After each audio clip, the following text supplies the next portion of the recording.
Boa noite a todos, sejam bem-vindos entrando aí na live especial da Capelania UFP. Hoje, na data do dia 16 de abril aqui de 2020. Hoje, na participação especial da doutora Andréa Lima. Daqui a pouco ela vai entrar ao vivo aqui com a gente. Mas nesse primeiro momento eu queria pedir que você que está ingressando, está entrando aqui na live da Capelania Universitária, da Capelania UFP, você pode enviar uns aviãozinhos que tem aqui embaixo, você pode clicar avisando a alguns dos seus seguidores que a nossa live vai iniciar, né? Que é com essa convidada, com um tema maravilhoso. Ela vai falar dos livros dela, tem muita aptidão em atendimento, em psicologia. Ela também tem livros sobre depressão, tem um livro com ela tem livros com temas de atendimento de consultório, né? Atendimento psicológico, psicanálise. Então ela é muito boa em atendimento, tem experiência nisso, já é doutoranda também em psicologia. E ela tem um livro com o título Psicomorfose, né? Vamos entender o que é isso, vou perguntar isso para ela, o que é a psicomorfose e como que esse livro pode nos ajudar no nosso dia a dia. E tem um livro com o título também Depressão, também quero que ela fale sobre isso, a doutora Andréa Lima. Ela vai trazer muitas informações interessantes para a gente na nossa live. Estou aguardando ela entrar. Enquanto isso, vou sugerir isso, que você clique no aviãozinho aí, avisando as pessoas, os seus colegas aí que eles seguem também no Instagram, para que eles também possam participar, enviar mensagens, enviar perguntas. Aqui embaixo também tem uma interrogaçãozinha, umas cartinhas de interrogação, onde você pode digitar uma pergunta que você deseja fazer aqui para essa nossa live especial. Capelania Convida, Capelania UFP convidando a doutora Andréa Lima. Assim que ela entrar, vai solicitar aqui a participação e eu vou conversar com ela, a gente vai trocar essas ideias com ela e eu preciso que você faça suas perguntas que levaremos até ela e teremos uma conversa de muita qualidade sobre esses temas. É um tema muito pertinente, né? Quando a gente fala sobre o convívio, sobre esse tempo de quarentena, sobre esse tempo de isolamento social, quais são as consequências desse tipo de ação, o isolamento social. Todo mundo, nós sabemos, nós somos seres de relacionamento, somos seres relacionáveis, somos seres que nos comunicamos, vivemos, temos emoções, e num tempo como esse, onde você fica recluso, algumas características, algumas consequências ocorrem, e é interessante a gente entender essas consequências e saber como reagir, né? Qual a ação em cima de cada uma delas. Já percebo aqui que algumas perguntas já estão chegando e nós vamos tentar diagnosticar, apresentar essas perguntas para a doutora Andréa Lima, para que a gente possa ter uma conversa de qualidade. Então convide as pessoas, você pode aí fazer alguns comentários também, você pode convidar mais pessoas para entrar aqui na nossa live e termos essa conversa com a doutora Andréa Lima nesses temas, tá? Então, só aguardando a entrada dela, é o tempo que você também convida outras pessoas para vir e também pode escrever aí a sua pergunta. Que pergunta você desejaria para a doutora Andréa Lima, né? Diante de tudo aí que ela tem apresentado na sua experiência, nos seus livros também, tá? Seja bem-vindo aqui, quem já está aqui, quem já entrou. Temos aqui a conta Cru Teresina já entrou, Iana Nogueira também, seja bem-vinda, Andressa Figueiredo, Elvia também já está, Apóstola Adna, outra conta aqui, Ritinha de Cássia também já entrou, sejam bem-vindas. Amanda Brito também já está aqui presente, bem-vinda à nossa sala de conversa aqui, Capelania UFP. Júlia Filgueira também já está presente e também Andressa Soares, todos bem-vindos, tá? Sejam bem-vindos todos, para que a gente possa ter essa conversa com a doutora Andréa Lima. Só aguardando, ela já tá entrando também na live, já chegou aqui, já deu para perceber que já chegou.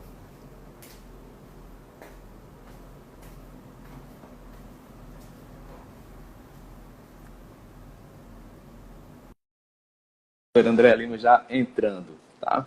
Vamos começar a nossa conversa, esperando aqui. Aí está ela. Boa Andréia, boa noite. noite. Boa Boa noite. noite. Dá para perceber o seu cenário aí, uma noite aí em Fortaleza. Andréa Lima de Fortaleza, gente. Tá aí o cenário lindo de Fortaleza. Ô, saudade! Como é que Como tá as coisas estamos? por aí? Tá quente, muito quente? Né, Teresina tem essa fama de quente, mas hoje, especialmente, não estamos tão quentes, não. Graças a Deus, o clima está bem ameno. Graças Doutora a Deus. Andréa, que saudade aí, conheci Não de é, algum tempo já da rapaz? gente. Estamos nesse projeto aqui, Capelania UF, já havia lhe explicado, mas é bom sempre deixar claro Sim, para todos que estão também nos acompanhando.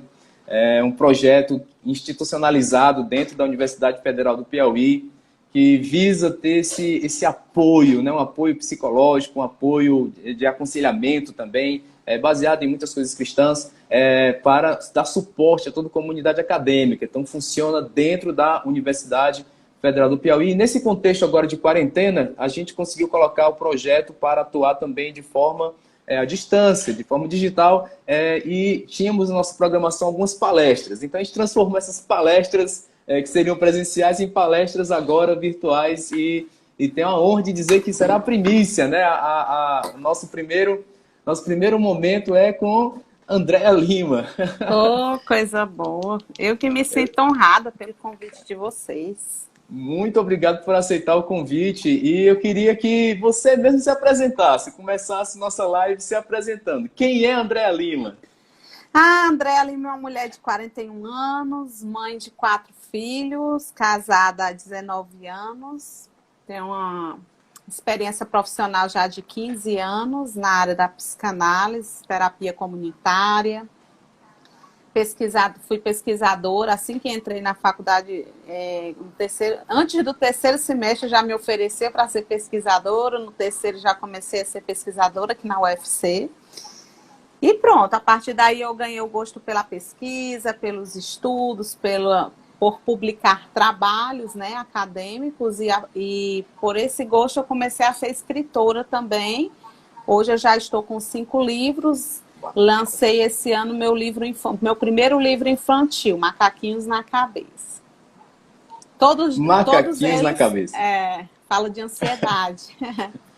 Ah, é isso que eu queria. Um tema desse, um título desse já gera uma curiosidade. Para crianças, então, dá para dar um Macaquinhos na pequeno, um Cabeça. pequeno spoiler introdutório sobre o que seria o Macaquinhos na cabeça?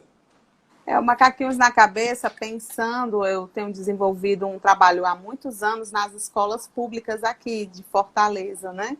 Levando a questão das habilidades e das competências socioemocionais para dentro da escola, quando nós sabemos que já existe uma lei que deveria, por obrigatoriedade, ter um profissional na área de psicologia e de assistência social dentro das escolas, para trabalhar essas competências e habilidades socioemocionais e ajudar uma equipe multidisciplinar a resolver conflitos, como bullying, violência e outras situações no meio escolar.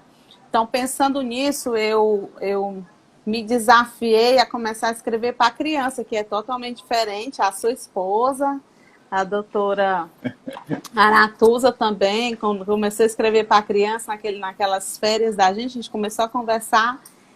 E aí as pessoas Sim. foram me pedindo, escreve para a criança, escreve. E aí eu comecei a escrever e estou gostando e vou escrever, na verdade, uma coleção que se chama o Beabá, Beabá das Emoções.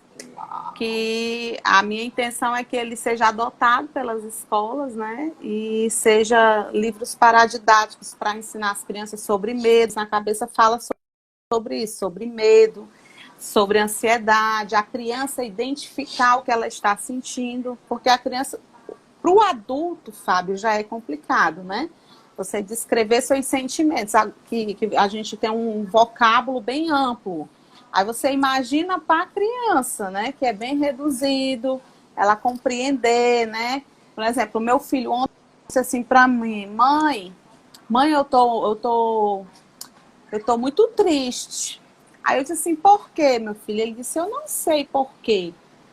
E, na verdade, às vezes eles só sentem isso, mas não sabem expressar. Mas, na verdade, é por conta do confinamento, né? Ele passou o dia falando na escola, falando dos amiguinhos. Sente Então, aí falta, eu né? Então a gente já sabe. Então, macaquinhos na cabeça vai facilitar para a criança de uma maneira lúdica, de que ela consiga expressar seus sentimentos e que os pais, os professores, esse livro é para ser usado tanto pelos pais como por professores, para eles aprenderem também a ter uma comunicação, né, mais eficaz, mais assertiva com o público infantil. Ótimo. Olha, tá chegando muita pergunta aqui, tá? A live tá fazendo sucesso. Tomara que eu saiba responder. Não tem muita coisa combinada, tá, pessoal? Você sabe que tá acompanhando. Não tem nada, né? Mas como já falamos aí um pouco sobre isolamento social no contexto aí do livro Macaquinhos na Cabeça, eu já vou colocar aqui a primeira pergunta que fui eu mesmo que fiz. Olha lá. O isolamento social prolongado, né? Ele pode gerar alguma implicação psicológica? Como é que é avaliado? A gente vai buscar muito aqui da sua experiência de consultório, né? Você tem também essa experiência vasta, graças a Deus, de ter abençoado a sua vida nisso. Isolamento social, como é que a gente observa que esse isolamento vai ter algum efeito? Tem algum efeito? Tem sim. Eu consigo tirar essa pergunta aqui da minha frente, que ela entrou aqui? Ou é você pronto, que tá pronto? Já tá removida. Pronto. O isolamento social, vamos para dois públicos, né? Existe um público que ele já tem transtornos, né? Transtornos de ordem psicológicas e psiquiátricas, né? São duas coisas, transtornos psiquiátricos e transtornos psicológicos. Então, já existe um público que tem o quê? Que já tem depressão, que já tem ansiedade, que já tem síndrome do pânico, tem transtornos, né? Porque a ansiedade todo mundo tem. Então, tem pessoas que já têm transtorno de ansiedade, tem transtornos tem síndrome do pânico, tem depressão, tem pessoas que têm um problema de automutilação, tem pessoas que já têm um transtorno que é pouco conhecido das pessoas, né? Assim, um termo técnico, que é a fobia social, são pessoas que já têm dificuldade de se relacionar com as pessoas, né? Então, essas pessoas se agravam, esse caso, que é o caso que está acontecendo com meus pacientes. Eu tenho atendido muitos pacientes online e alguns de forma emergencial tenho atendido até pessoalmente mesmo, porque a coisa se agravou tanto. Por exemplo, eu atendi uma paciente ontem online, hoje já recebi uma notícia que ela precisa de um atendimento, eu tenho que ajeitar amanhã para me atender ela, porque ela está começando a ouvir, por exemplo, o dela é um transtorno de depressão, não um transtorno de humor, mas só que está se agravando ao nível que ela está tendo alterações auditivas e visuais.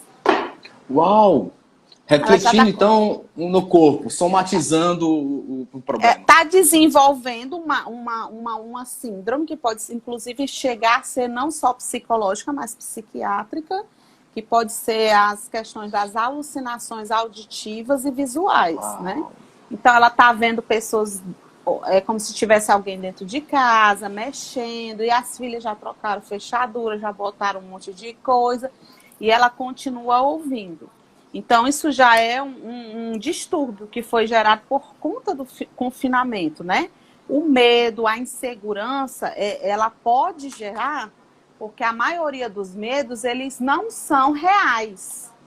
Não, 97% do que as pessoas temem, na verdade, nunca vão acontecer, né? Mas elas sofrem, inclusive fisicamente, como se aquilo dali já estivesse acontecendo.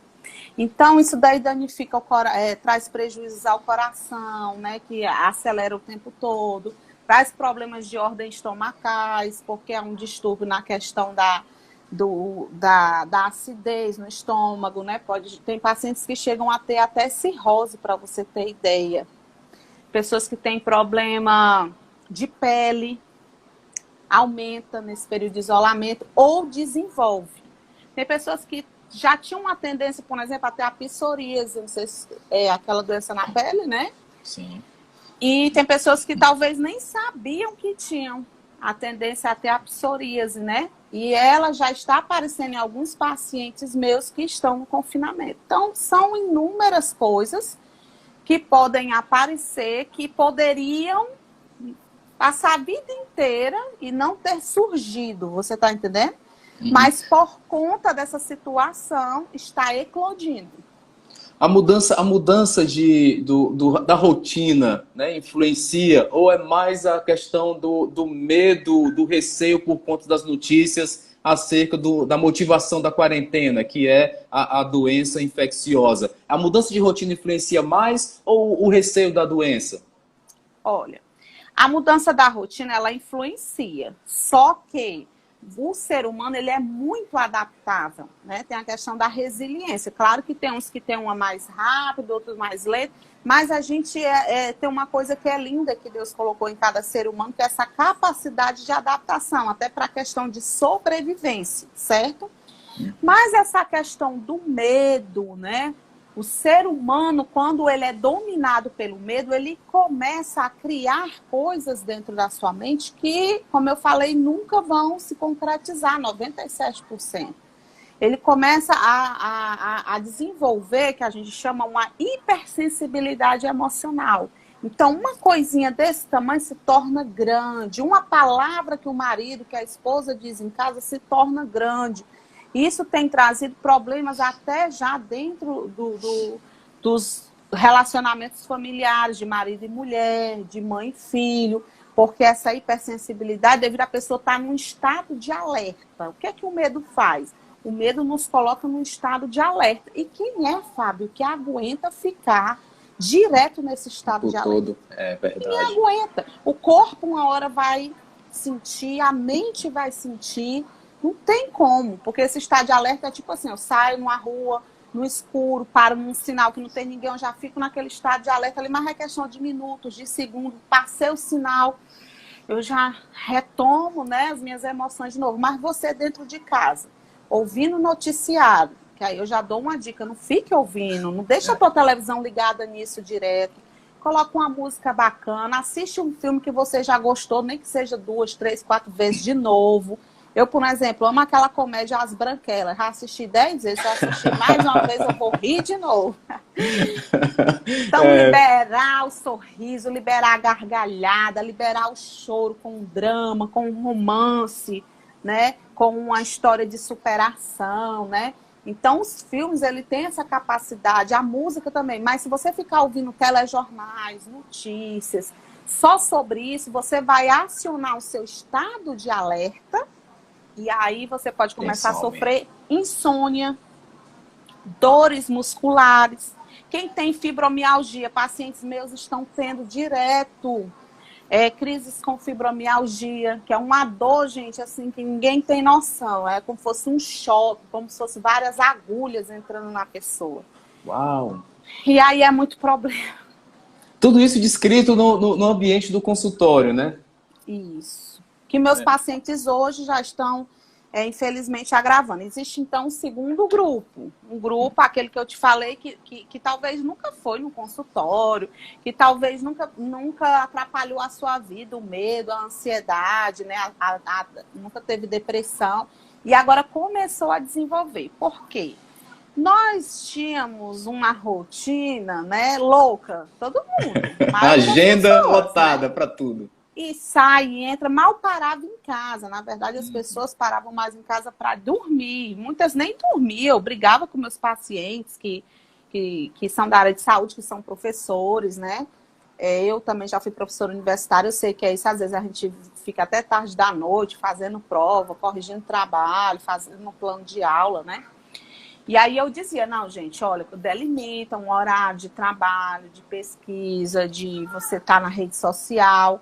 E hoje as pessoas que não estão mantendo uma rotina de se policiar em relação a isso, elas estão passando de um dia para outro, entrando 1, 2, 3 horas da manhã, colocando muita informação na cabeça e podem estar desenvolvendo a SPA, que é uma síndrome descoberta pelo Dr. Augusto Cury, né, um psiquiatra muito renomado, um pesquisador muito criterioso, então ele descobriu essa doença, né, que é a síndrome do pensamento acelerado. Eu acredito que muita gente está com ela, porque está pensando direto, né, como é que vai ser depois dessa quarentena, se vai ter emprego, se alguém da família vai estar doente. Então, são muitas coisas. Eu vou fazer um link com outra pergunta, mas antes Vai quero só lá. informar os demais. A gente suprimiu aqui os comentários, mas tem um cartãozinho com interrogação aí embaixo no Ah, Instagram. Você pode fazer sua pergunta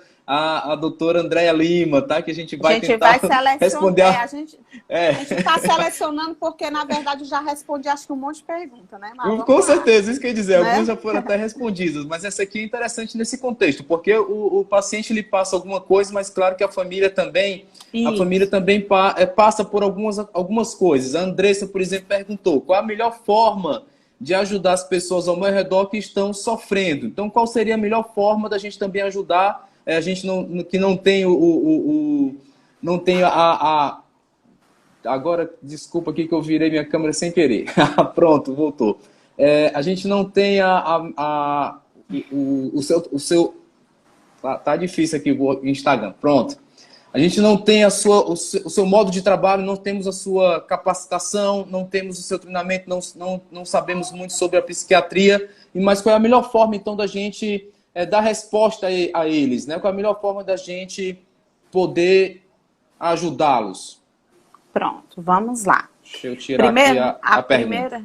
a primeira coisa, Fábio, às vezes a pessoa tem a técnica, a pessoa tem um conhecimento científico, mas falta ali. Eu já ouvi muito isso dos meus pacientes, né? Doutora, eu vim aqui para a senhora porque alguém me indicou, porque eu fui já num profissional, ele foi tão frio, ele não deu a atenção que eu falei, parece. E a resposta que ele me deu ao meu sofrimento foi algo tão assim, me saí foi pior daquele lugar. Então, a primeira coisa, é a Andressa que fez a pergunta? Andressa Figueiredo. Pronto, Andressa, a primeira coisa que eu quero te dizer, querida, que não é uma formação acadêmica, ela é importante, claro que é. E a pergunta Né? dela travou em você a pergunta dela aqui, eu não estou conseguindo tirar a pergunta. Vou baixar um Pronto, pouquinho só melhor aqui. aqui, Pronto. isso. Enquanto eu mudo a pergunta dela. Pode falar. Não é só uma questão de técnica, mas é uma questão de uma habilidade, que inclusive é uma das coisas que eu estou trazendo para ser trabalhada nas salas de aula, e a gente pode trabalhar isso nesse momento que se chama empatia. Se colocar no lugar do outro. Porque se eu tenho empatia, mesmo que eu não sinta o tanto que aquela pessoa sente, mesmo estando a mesma pessoa na mesma situação, nunca vai sentir a mesma coisa que a outra sente, porque somos seres singulares, né? Há uma peculiaridade, há um histórico familiar, uma genética diferente. Há uma resiliência diferente, há uma maturidade diferente. Então, não adianta eu dizer assim, puxa vida, eu também estou passando por essa situação e eu não estou nem querendo me matar. Isso aí também é exagero. Você falar isso não ajuda. Ou então dizer para a pessoa, rapaz, seja forte, tenha fé. As pessoas às vezes colocam até a fé da pessoa em questão, aí só piora a situação. Despreza então, o sentimento, isso é só uma bobagem. Não, então... principal é a empatia. Claro que você não tem como saber o que o outro está sentindo. Então, a frase correta a dizer não é assim, eu sei como você está se sentindo. Uma vez, uma paciente minha disse que estava conversando com uma terapeuta e ela tinha perdido um filho, né? Aí a terapeuta disse assim para ela, a terapeuta nem era casada, ela já tinha pesquisado a história, e nem tinha filhos. Aí a terapeuta pegou e disse para ela, eu sei o que é que você está sentindo. Ela disse, não, você não sabe. Não sabe. Você não sabe porque os livros não te ensinaram sobre esse sentimento de perda, de luto de um filho. Você nunca teve um filho. Aí ela disse, eu vim para a senhora porque a senhora já perdeu um filho. Então a senhora sabe o que é ser uma mãe enterrar um filho. Então, na verdade, ela não veio procurar somente a profissional, sabe, Fábio? Ela veio procurar alguém que tinha empatia com a dor dela. Ou existem situações que a gente não vai ter vivenciado aquilo, mas aí você vai dizer assim, eu imagino a sua dor, eu imagino o seu sofrimento. E eu quero te dizer que você pode contar comigo. E muitas das vezes não é o falar, é apenas a presença. é a escuta. Muitas pessoas, né, procuravam Jesus, não é porque Jesus falava demais, não. Simplesmente para estar com ele. Porque sentiam que algo empático vinha da vida de Jesus. No olhar, no sorriso, acolhedor. Num olhar que realmente você olha no olho e se interessa pela pessoa. Isso vale mais do que palavras. Teve pacientes meus que só entraram dentro do meu consultório, Fábio, e choraram 40 minutos. Uau! E eu peguei na mão do meu paciente, eu sei que alguns terapeutas não gostam disso, mas cada um tem seu modo de trabalhar, né? E ali, a minha humanidade nessa hora, né? Apenas seguro na mão do meu paciente, saio de trás do meu birô, sento na cadeira ao lado dele, seguro na mão dele e ele chora. E ele diz, obrigada, doutora. Mas não precisava ser uma doutora, é só um ouvido, uma escuta, né? Acolhedora. Então, escute as pessoas. O ato de chorar, então, traz um benefício. Mas eu lembro que alguns pais, só lembrando aqui dos macaquinhos, alguns pais falam, né, para a criança, para de chorar, ou então engole o choro. Mas aí, quando chega na fase adulta, o chorar faz bem. Toda fase faz bem. Toda fase. Né? Porque é uma expressão do seu sentimento. Muitas vezes um sentimento ele não tem palavras, mas uma lágrima ela fala por 1000 palavras. Se você me tocar e eu não souber te retribuir, e você vê os meus olhos marejados, você já sabe que você me tocou, sim ou não?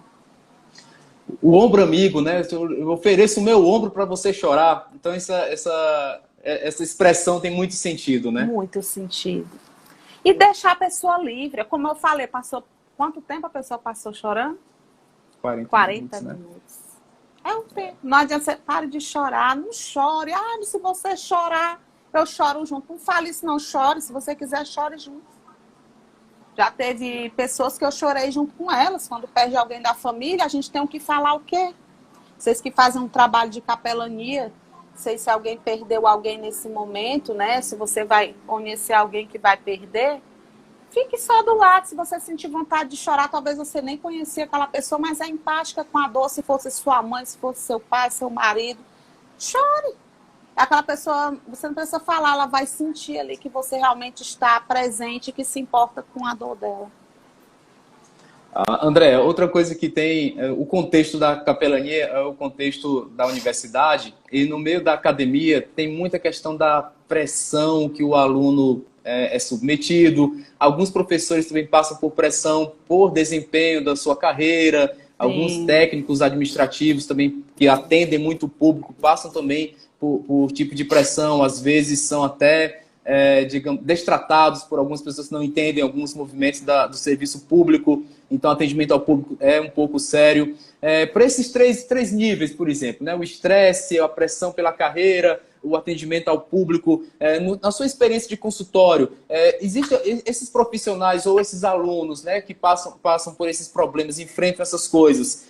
Você tem visto casos assim, as pessoas acabam se destacando um tipo de doença psicológica? Tem recebido pessoas no consultório assim? Demais, né? Eu tenho um público muito grande de professores e a maioria tem desenvolvido a síndrome de burnout, né? Por conta do excesso de trabalho, excesso de estresse, uma autocobrança, às vezes não é uma cobrança nem das pessoas, é dela mesma, né? Eu já tive isso também, sabe, Fábio? De achar, eu já deveria ter concluído meu mestrado, já deveria ter feito meu doutorado, já deveria ter concluído aquele livro, isso, aquilo, já deveria estar no outro nível. Então, a gente tem, isso é ansiedade, Então, e os profissionais, né, que também são muito cobrados, né, esses outros servidores que não são os professores, né, cada um dentro da sua área, os alunos são cobrados. Eu me lembro que quantas vezes eu chegava, como eu disse, eu trabalhava com pesquisa, eu chegava para minha orientadora de bolsa, e aí eu fiz aquilo ali a noite todinha, e achando que estava o máximo para apresentar, né, lá no encontro universitário, ia abalar e tudo. tô livre disso. Aí ela pegava só assim, saía riscando as folhas, pronto, só serviu assim. Eu tô rindo porque, infelizmente, já fiz isso com um aluno ou outro também. Aí Eu sei do que se trata. Meu Deus do céu. Aí eu digo, sim, aí vai ser amanhã. Ela disse, mas você desenvolve a partir disso aqui, agora eu quero isso, isso. É porque você não disse isso antes, porque não deu tempo, sei lá e tal, né? E ali eu chorava, eu acho muito. Eu choro, entendeu? Eu choro, depois eu lavo meu rosto, como alguma coisa, né? Tomo um banho, descarrega aquilo dali e bola pra frente. E vai pra cima, isso. Então, o que é que eu tenho que fazer? Eu vou fazer, mas antes eu descarrego a minha emoção, a minha raiva. Eu senti raiva, eu senti frustração. Quantos profissionais desse senti raiva, senti frustração, se sente um nada, impotente? Todo mundo sente isso, gente. Todo mundo. Eu sinto demais isso. Só que a gente vai aprendendo a dar a volta por cima, a resiliência, né? Mais rápido, mais rápido, mais rápido. Vai entendendo que todo mundo tem uma hora que não dá conta. Sabe que tem dia que você não vai dar conta? E acabou. E você tem que dormir em paz. Entendeu? Aí com que cara eu vou chegar amanhã e dizer que eu não dei conta? Com essa daí que você tem. De ser humano que você é, né? Com essa cara de ser humano que você tem. Então, às vezes, a gente quer suprir tanto uma expectativa do outro para mostrar algo, isso aí está muito ligado à nossa autoestima. Então, analisa a tua autoestima. Se uma pessoa achar que você é incapaz, você se acha incapaz? Então, olha só, uma opinião do outro. Interessante, porque a autoestima... vou linkar com outra pergunta, né? Essa questão da autoestima, não sei se é muito bem identificável, né? Quem pode dizer se a pessoa tem uma baixa autoestima ou uma alta autoestima, né? Mas, olha só, estou me colocando aqui com a pele em jogo. Eu sou professor da universidade, mas um profissional como professor, como ele pode identificar essas baixas autoestimas para poder tratar o relacionamento com os alunos? Então, numa sala eu tenho 50 alunos, são 50 pessoas diferentes e um só professor. Então, como que o professor pode diagnosticar numa multidão como essa? Tem alguma dica dos seus estudos para isso? Tem alguma fórmula mágica que faça a gente identificar? Pronto, você está perguntando, você como profissional, identificar que algum aluno tem um problema relacionado à autoestima, não é isso? Porque eu quero chegar nessa conclusão. Quem eu posso cobrar demais, quem eu posso ser mais leve na cobrança, né? Tá Esse certo. seria um bom trunfo profissional. Pronto, existem pessoas que já têm uma personalidade que ela gosta de ser desafiada. Isso. E essa pessoa, geralmente, ela olha no teu olho, ela te pergunta muito, ela quer mostrar serviço, ela quer conquistar a atenção do professor. Então, essas pessoas você pode cobrar porque ela gosta, né? Ela dá resultado, né? Se ela gosta de dar resultados. E talvez não, ela trabalha melhor quando ela está nessa cobrança, nessa linha de pressão. Agora, já existem outras pessoas que são intelectuais, que são pessoas estudiosas, dedicadas, mas com a pressão, ela bloqueia. Chega a parecer até que essa pessoa ela tem um déficit cognitivo, que ela não tem um QI tão elevado. Não é verdade, é só uma questão de bloqueio emocional. Essas pessoas, geralmente, elas não andam em grupo, elas são mais isoladas, elas tentam ficar mais escondidinhas, né? Você vê pela própria vestimenta delas, são vestimentas mais neutras, né? Mais assim, tudo para não chamar atenção para elas, né? Quando ela entrega um trabalho, você pode ver a forma como ela entrega, não olha no olho, né? Então, essas pessoas precisam de autoafirmação e precisam de uma palavra de apoio do professor, de valorizar. Às vezes ela não fez um trabalho tão legal, né? Procura algo, em vez de criticar, procura algo que você possa elogiar, porque aí ele vai acreditar mais no potencial dele e você vai ver evolução. Eu me lembro que eu cheguei numa escola, você ainda no ensino médio ainda, né? Eu fui de uma escola pública, que eu sempre estudei em escola pública, e ganhei uma bolsa para uma escola particular. Então, você imagina aí a disparidade, né?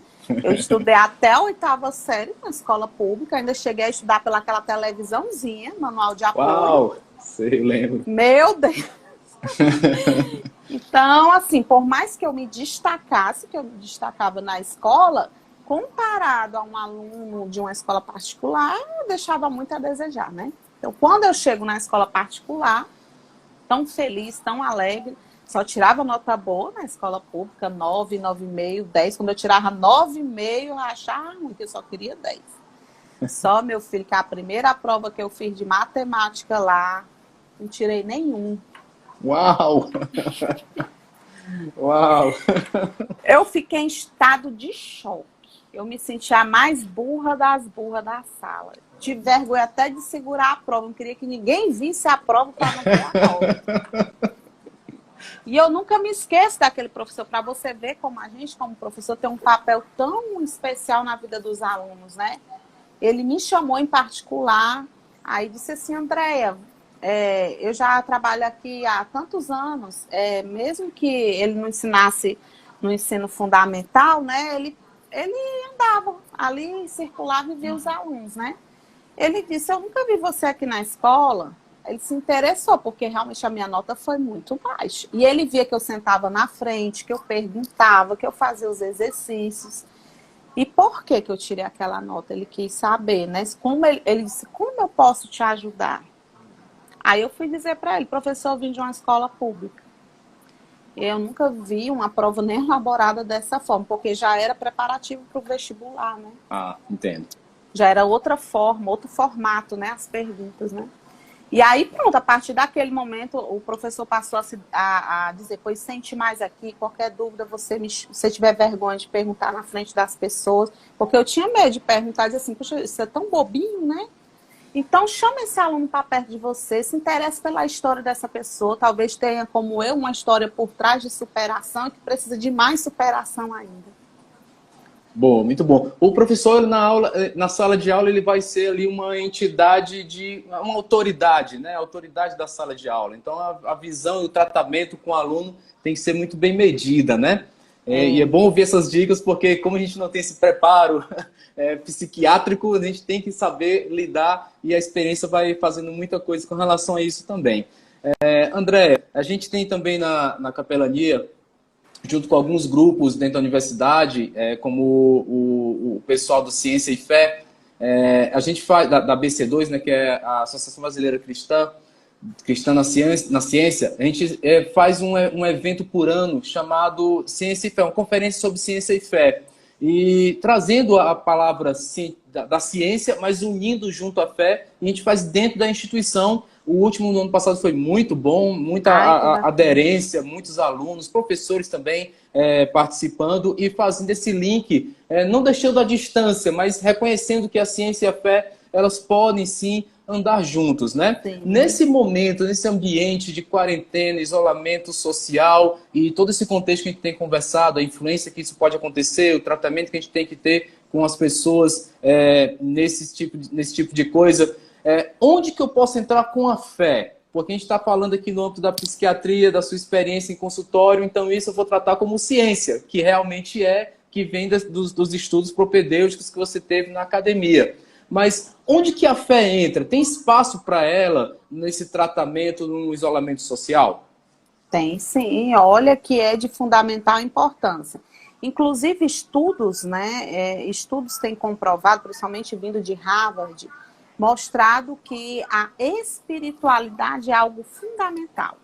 Inclusive já temos a inteligência espiritual, é uma das inteligências, né? Dr. Augusto Cury também tem trazido isso para o Brasil, porque fora já tem se trabalhado muito a questão da inteligência espiritual.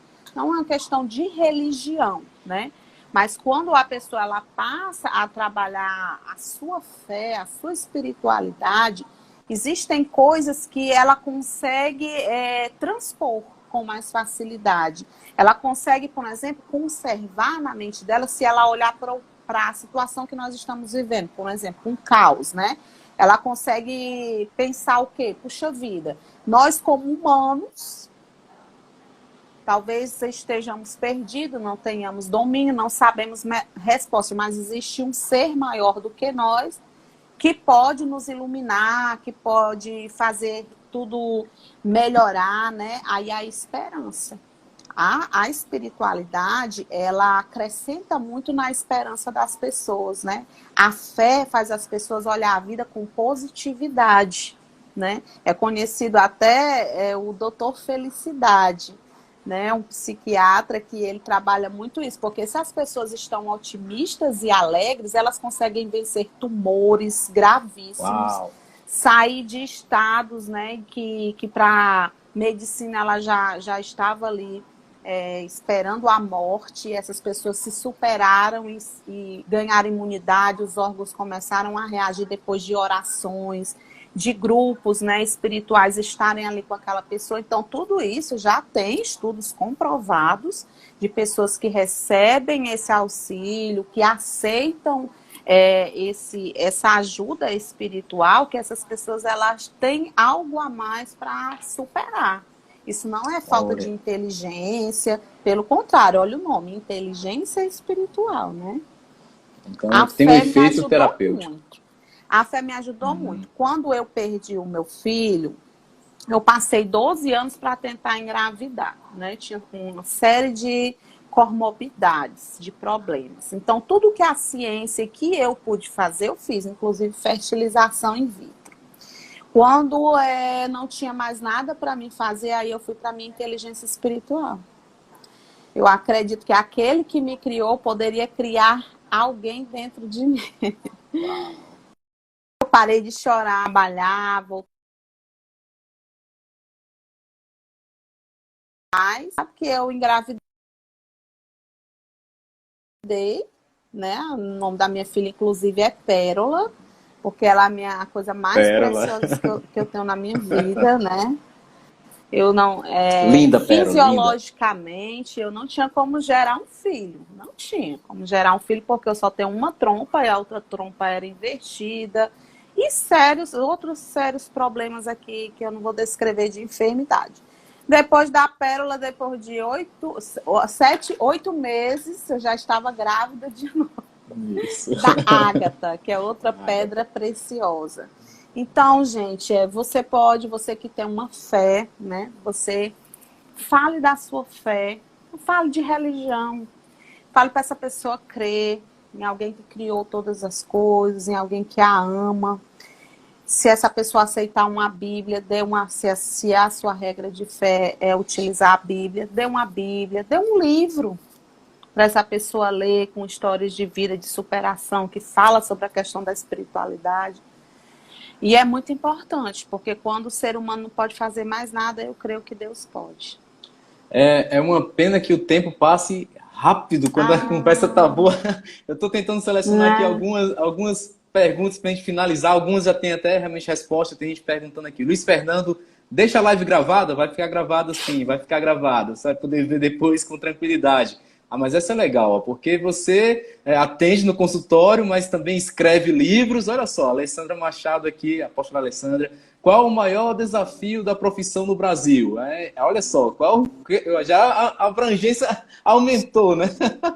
Agora, qual o maior desafio da sua profissão no Brasil todo? Foi a pergunta que ela enviou para a gente. Nesse caso, da minha profissão, quer dizer, dos profissionais da área de saúde mental, não é isso? Isso, já vou variando aqui. Atende no consultório, mas também já é escritora. Mas quais os desafios para esses dois ramos? Acho que vamos abordar das duas formas, né? Pronto. Para mim, falando, inclusive, eu tenho desenvolvido há muitos anos, como eu falei, um trabalho social, né? O maior desafio que eu vejo é a desinformação, né? Como as pessoas têm uma desinformação, há também muitos paradigmas que precisam ser quebrados, né?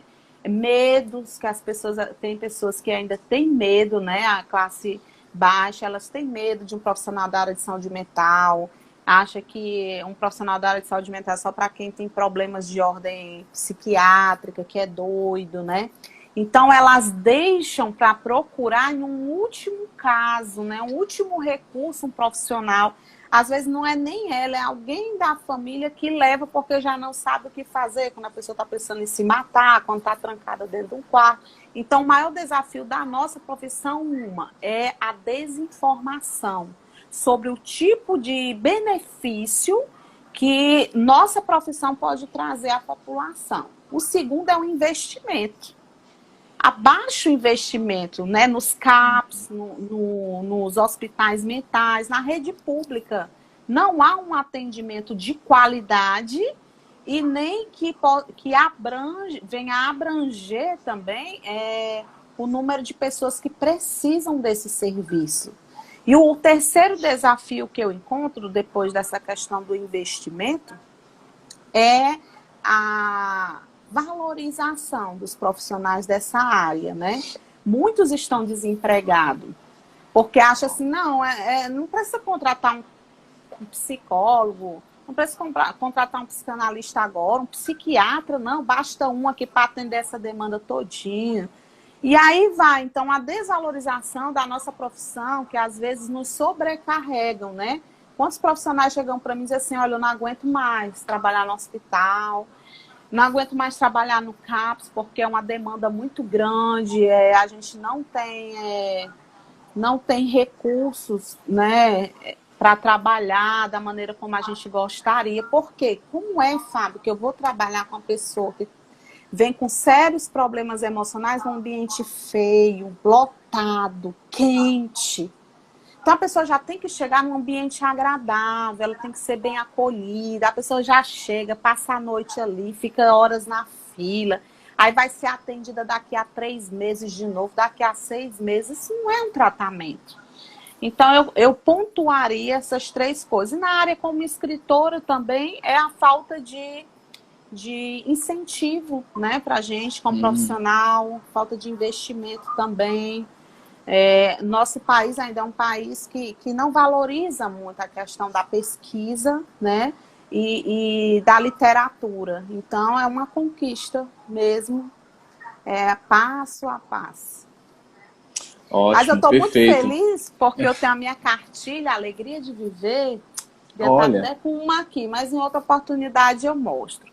Com a cartilha que eu fiz, que já foi tirada milhares de tiragens, estão sendo distribuídas na rede pública, para o público infanto-juvenil, que é de prevenção à automutilação e ao suicídio. Espero que chegue aí no Piauí também. olha só, que bom que chegue logo, né? Tá passando rápido, tá chegando pergunta interessantíssima, eu até estou travando aqui uma luta com relação às perguntas para poder escolher, mas gente elogiando aqui a live. Eu queria que você Ai, que falasse esses bom. últimos minutinhos sobre os livros. O que é psicomorfose? Já perguntaram aqui Ah. também. O que é, porque viram os banners da propaganda da live e perguntaram o que é psicomorfose e o livro de depressão. Como é que a gente pode obter esses livros também? Pode falar um pouquinho deles dois? Pronto, Psicomorfose foi meu primeiro livro, né? Esse nome Psicomorfose porque eu acredito na mudança, na transformação da mente. A mente é algo muito dinâmico, né? Então, se a pessoa ela for motivada, ela tiver um investimento na área mental, ela pode mudar o quadro dela. Eu acredito.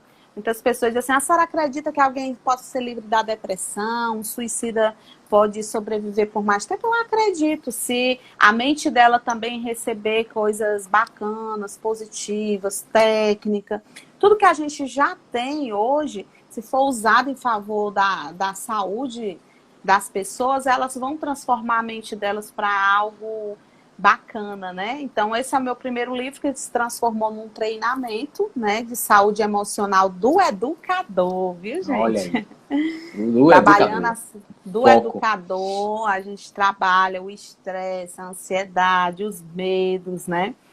A missão de vida nesse livro, né? A educação emocional, a alfabetização das emoções, que é para o professor saber como lidar com os alunos. E o de depressão é a compilação de 10 anos de atendimento com pacientes com depressão. Então, 10 anos. eu explico lá eu dou alguns casos, né, de pacientes para esclarecer um pouco sobre a depressão, os tipos de depressão, as causas, as formas de tratamento. a espiritualidade e a fé também como ajuda no tratamento de pacientes com depressão. E aí você pode soltar um banner aonde que eu vou te passar, que tem um link onde as pessoas podem estar comprando meu livro no Mercado Livre. No Mercado Livre já pode conseguir, já pode chegar até o livro. Ótimo. Eu estou tentando ver aqui como é que eu encerro, porque tem tanta coisa ainda para falar.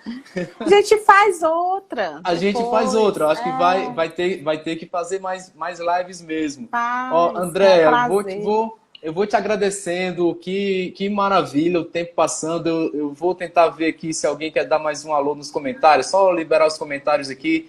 Tem muita gente entrando e falando. E vou deixar mais uns minutinhos para você finalizar com uma palavra única. Gente, a doutora Andréia Lima, senhoras e senhores, nos engrandecendo aqui a live da Capelania, com muita informação técnica, as pessoas aí te elogiando também, já tá. Eu sou fã da doutora Andréia Lima, Estefânia falando aí, Luiz Fernando sinalizando, Ritinha de Cássia show. Ritinha também é da parte da psicologia, né? Conhecida nossa aqui do nosso Ministério Efraim.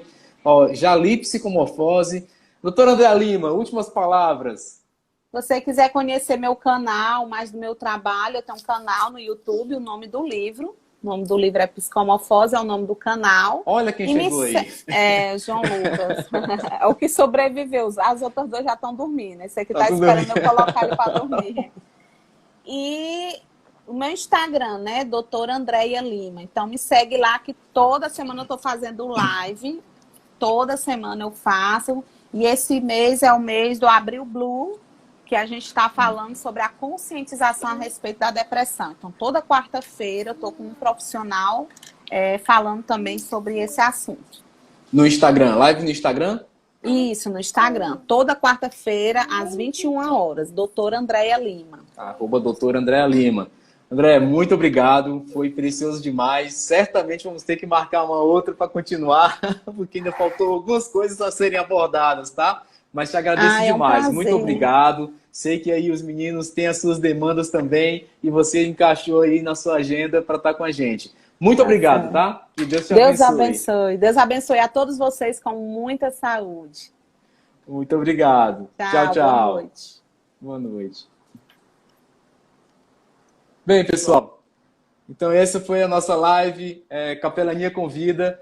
Toda quinta-feira, às 22 horas, estamos aqui fazendo lives sobre o projeto da Capelania, um projeto institucional na Universidade Federal do Piauí. Você pode enviar na nossa conta, @capelaniaufp, suas sugestões, que você gostaria que fosse entrevistado, que a gente sempre vai convidar alguém de importância, de relevância para um trabalho como esse dentro da universidade, um trabalho de apoio para aqueles que precisam de algum apoio no sentido emocional, no sentido psicológico, dos pensamentos, coisas da mente e também espirituais, tá? Então conte com a gente, a Capelania está aqui para te ajudar, estamos sempre online e prontos para te atender. Nós também temos algumas comunicações, alguns contatos, a gente pode fazer um hangout com você, se precisar de uma palavra de apoio, uma palavra de aconselhamento, nós temos essa disponibilidade também. Então entre em contato com a gente, pode ser por mensagem em privado, para que a gente possa te atender também, se assim for do seu desejo. Então, nós queremos te agradecer e na quinta-feira, às 22 horas, nos encontramos de novo aqui na @capelaniaufp para mais uma live da Capelania. Então, Deus abençoe vocês. Até mais. Tchau, tchau. Muito obrigado. Muito obrigado.